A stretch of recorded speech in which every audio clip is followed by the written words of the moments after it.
Hi everybody, I'm Emily Bierman and welcome to Cooking with Class here at Johnson County Community College. We have a wonderful guest chef in the kitchen once again today. Michael Beard is here with us with 715 Restaurant. And Hi. How are you? I'm doing well. How are you? I'm doing great. Good. Let's learn a little about you before we get started with the great cooking stuff. Tell Sure. me about how you got interested in being a chef. Actually, I got into the business just from being in school, college, and being in the restaurant was an easy way for me to make money as a waiter. And then I really started enjoying the business. I wanted to learn more about it. I thought I was going to be a general manager, and then I actually went on an internship.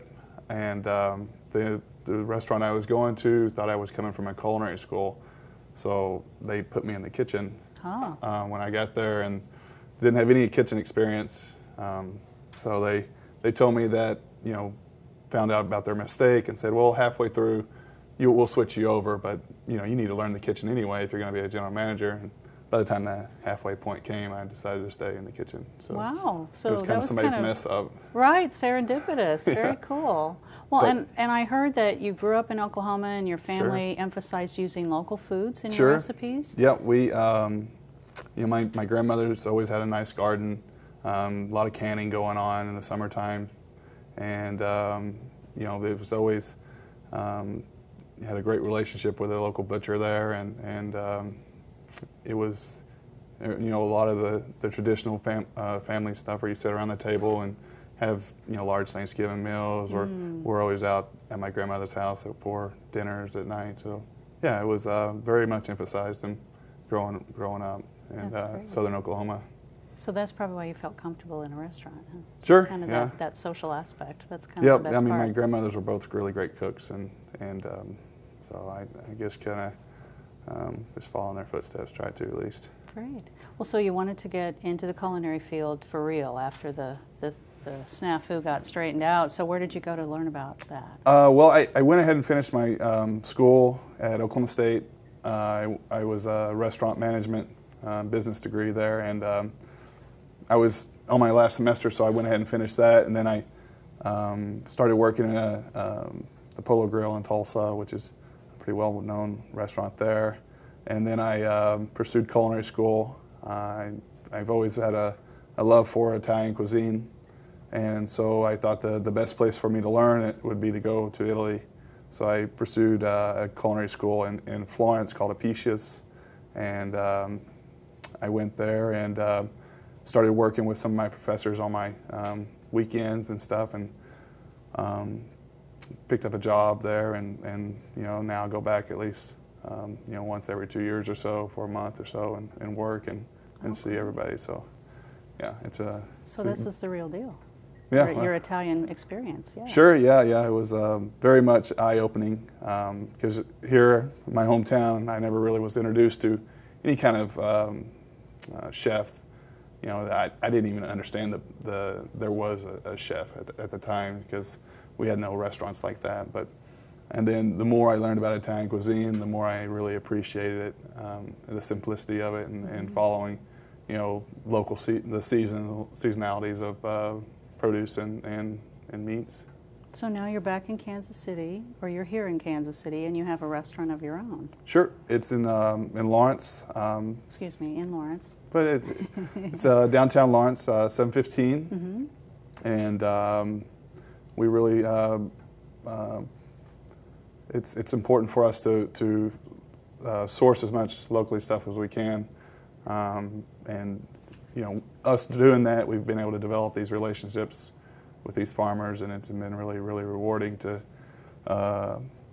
meet them, see the passion that they have for raising animals or raising produce, and it's just, it gets passed on to us, so hopefully we don't let them down. Yeah, and you do Italian cuisine at 715 It's, well, pretty much our foundation is Italian, but, I still have a lot of influence from growing up in southern Oklahoma, so I still do some stuff that I enjoy or I was raised with, and yeah, so we're not dictated by Italian cuisine, but that's what our foundation is. That's great. Okay, well, what are you going to make for us today? Today I was going to make a, well, in Italy they have a bread salad called panzanella salad that they use old bread for. Instead of using bread, I was just going to use farro, which is a type of wheat, an ancient wheat, and some people call it farzanella or panzanella di farro. But the idea is to use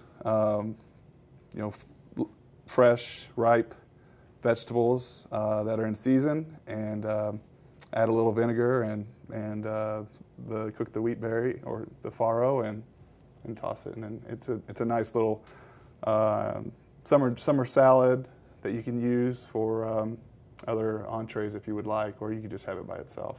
Great. Well, go for it. Sure. As they say in the kitchen, right? All right. So what I did first is I have my farro here, and I rinsed it because it gets a little dusty. Some people soak it overnight. I don't think it's really necessary, but it's not. It doesn't hurt. So I basically have a pot of boiling water here. It's very, very important that the water is extremely salty, almost like seawater, because you.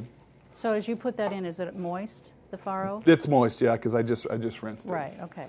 And then we're going to bring this back up to a boil.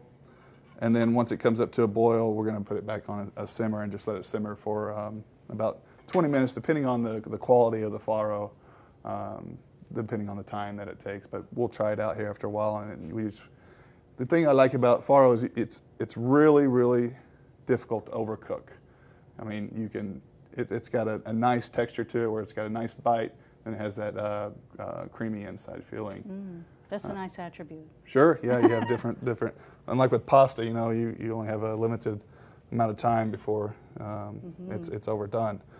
So what I have here is I just have a red onion, a couple of cucumbers, and four tomatoes. What we're going to do first is we're going to take this red onion here, and the thing about this recipe is you don't necessarily have to use these ingredients. You can use what you like. That's in season. You can use some nice zucchini or something, or shave it up, and it would do just fine. It's just a matter of just basically using just fresh ingredients. You don't necessarily have to do this. Okay, so whatever you have on hand would work. Sure. So I'm just going to slice this guy.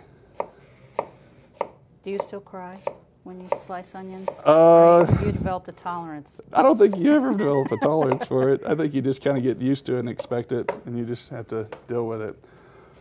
So what I do usually with red onions and salads is I'll rinse them off real quick, just to it takes away that bite a little bit, or that part that makes you cry. Okay. Because we don't want to cry in the farro. Sure, sure.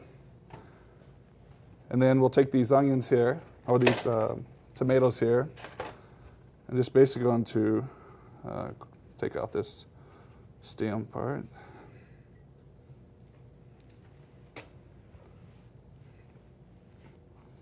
And it's always nice to have nice ripe tomatoes.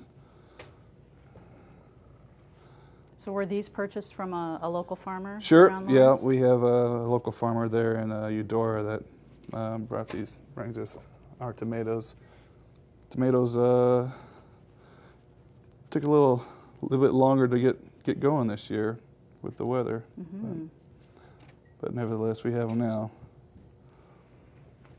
So what I'll do with these guys is I'll just quarter them up, and if they're big, you might want to cut them down even smaller. Like this guy would be a nice one for quartering, but these other bigger ones, I'll probably cut them up in eighths. Okay.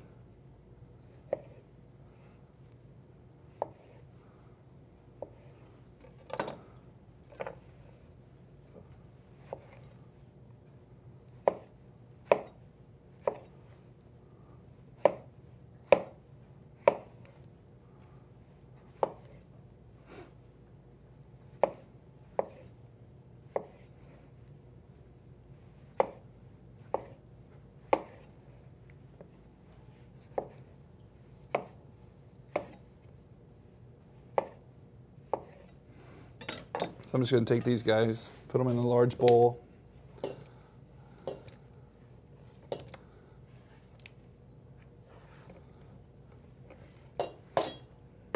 go ahead and put that onion in there as well.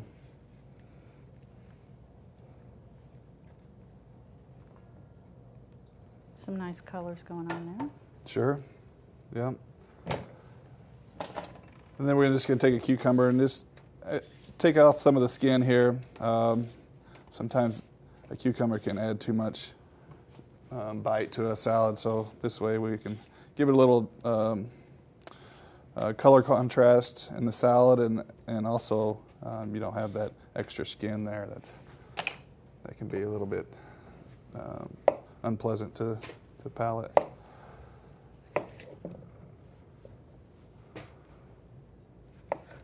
So since these are kind of larger cucumbers, I would go ahead and take out the seeds on these guys. But if they were smaller ones, I would probably leave them in.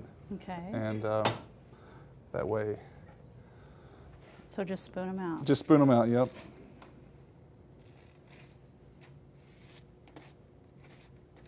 Oh, this is great. I can smell the tomatoes. Those tomatoes smell really good, by the way. That perfect tomato smell. And now the cucumbers. Sure.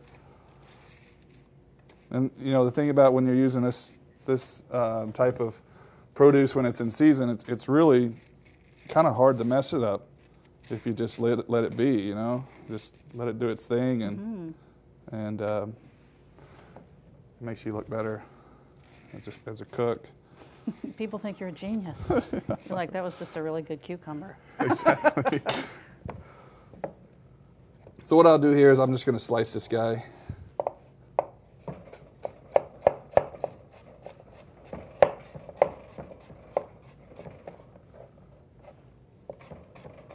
Wow, so that first week in the kitchen when you had no experience, were they letting you use knives like that and everything? It took a little while. Actually, I thought I knew how to use a knife, and then I went and worked for a couple of good prep guys, and they showed me some really good basic knife skills that I've practiced and I continue to pass on to people that I work with. And they're really, really beneficial. I mean, you spend hours upon hours with a knife in your hand, and sometimes you just don't have enough time to bleed. So you better learn how to use one. Now, do you have people in your kitchen working for you that are pretty new to the culinary industry as well? Sure. Yeah, I have a couple of. Well, I have one apprentice, and I have another student that is in the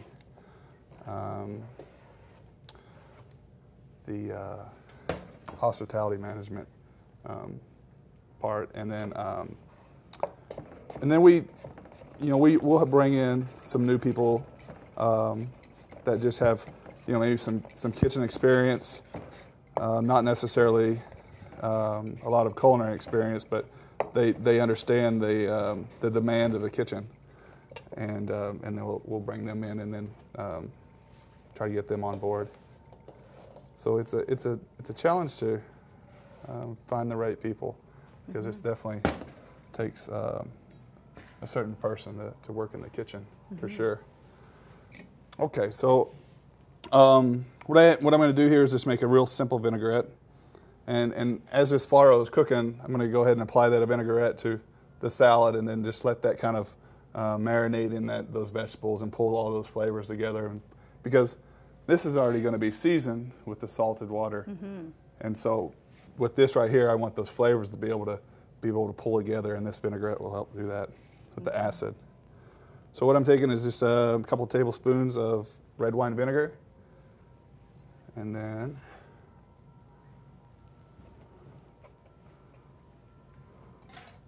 just making a real simple vinaigrette. I don't really, it doesn't need to be emulsified. Just get it somewhat together. And this is about 4 tablespoons of olive oil.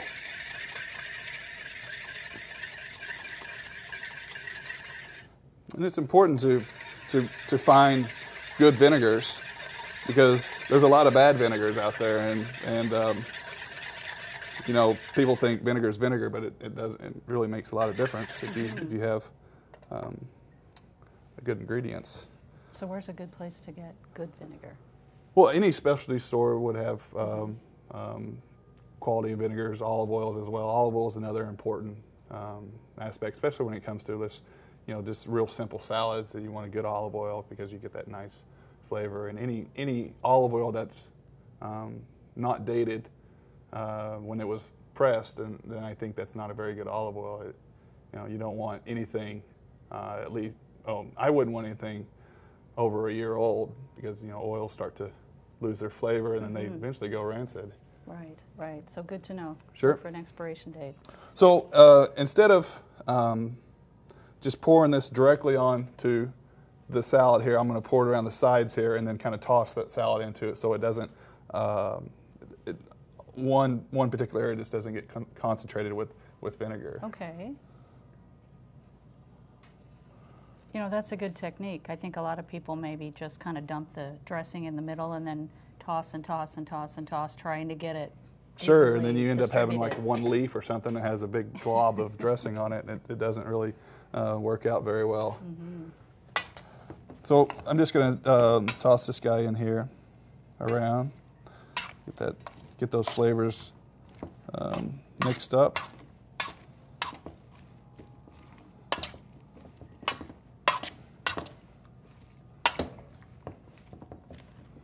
I'm going to need to get a bigger bowl.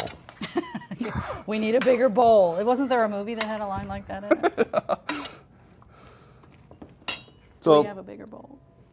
Just going to do a little salt and pepper here. I like to use sea salt on my vegetables and then kosher salt on my proteins. Now, why is that? I think like with kosher salt, you're able to. It's coarser, and you're able to get a feel of it more when you're putting it on proteins, and I think you can see it whenever so you're if you're seasoning. rubbing it into something, or on a steak, if you don't want it to. And whereas sea salt, it will, it's hard to see when you put it on a piece of meat, and you might have a particular piece of meat that's over seasoned. I see. At a part, and then sometimes you can't remember if you season it or not, or how much you season it, and it's good to be, with kosher, it's still you can still see it on there. I see. Because you're making potentially 12 meals at once or more. Sure. Whereas I might be seasoning my own steak. Yeah. But yeah, that's a good tip. Okay, so while that's sitting there, getting all happy, I'm going to check this Farro. Now tell me again why the heavy salted water for the Farro. Well, you got, so basically what you're doing is you're in the same concept as with pasta as well. You're putting an ingredient in it, and you're using a cooking method, boiling, to cook this. So when you add salt to it, it allows that what you're cooking to be seasoned. But if you just put water in it and you put the pasta in it, or you put the Farro in it, it's just seasoning the water. I see. So you're either seasoning the water or you're seasoning what you're cooking in. Okay. So we add salt to it. So it needs just a little bit more time. So what are you looking for when you bite into that? Just a nice al dente to the tooth, where it just has a little bit of crunch to the inside, and then the outside texture has a nice bite to it. Okay.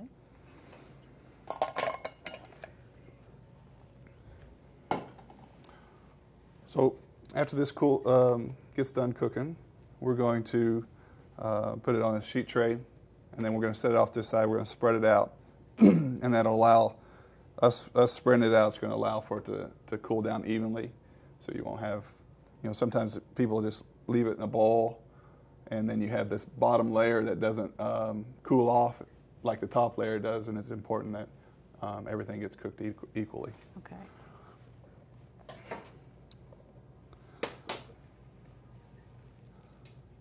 So I have some fresh basil here, and we're going to chiffonade this, and that'll we'll put that on the salad there at the end. Now, what was the term you used? Chiffonade? Chiffonade. It's a French technique for a knife cut that basically cutting into ribbons. Ah. And there's a particular technique that it's important to let your knife do what it does and cut, because you can these leaves bruise. You know, if you do something and you see where the color changed there. Oh yeah, it got a little brown. Mm-hmm. So if you just like chop it, you're going to bruise the leaves, and you're going to have these nice ribbons, and then on the outside you're going to have these black or darker marks on it. So it's important to, and I'll show you when I cut it, to let the knife do its job and slice the basil. So I'll just stack these guys on top of each other, and then what I'm going to do is just roll them up to where you have just a nice, and then let the knife, basically slice it. This will keep it from bruising, because a lot of times if you just push down on it, it's going to bruise. You can see where I just pushed down and it started the color change there. And that's why it's also probably good to have a sharp knife. Sure, yeah, you have to have sharp knives. It's, there's that saying that in the kitchen, a dull knife's more dangerous than a sharp knife. So, and it's true, because you have a nice sharp knife, you get to how much force it's going to take. It doesn't take much force to cut. But if you have a dull knife, you use too much force, it slips off, and you get a finger or something. So, so let me check this Farro again.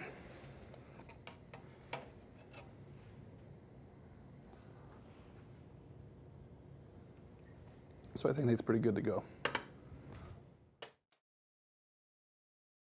I basically just drained this, and then I ran some cold water over it just to cool it off a little bit, and then we'll just spread it out here on this sheet pan, or it can be a large plate or something. But the idea is just to get some space around those individual kernels, and then that way they cook or cool down evenly, and some of it doesn't overcook. Great. And so, with me adding that cold water to it, it also helps cool it down as well. So as that's cooled down, then let's see here. We'll go ahead and add that to the salad here.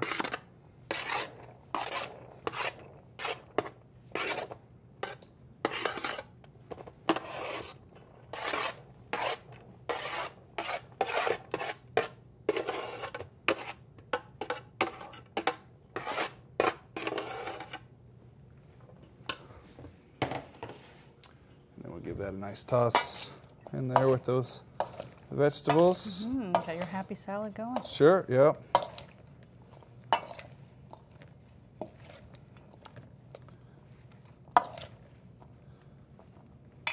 Go ahead and add that basil in there.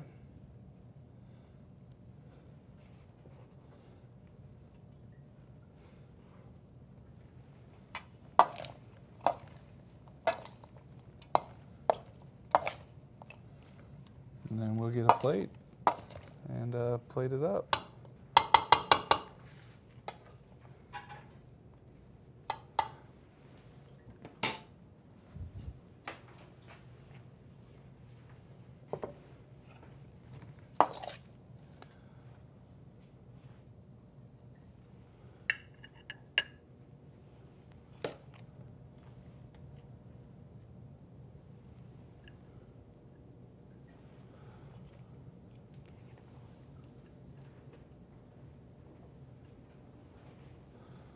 And we'll just take one of these basil flowers here, or buds.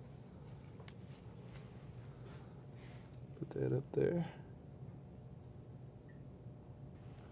There we go. Beautiful. So a farro summer salad, really? Sure, yeah. And then, it's very, very eye-catching, and then it's a great way to start off a meal or just before a meal itself. Great. Can I have a little taste? Sure, absolutely. Okay. To try the farro. It screams summer. It was delicious. Thank you. Thank you, Michael Beard, Sure. 715 Restaurant in Lawrence, Kansas. And thanks for tuning in for Cooking with Class.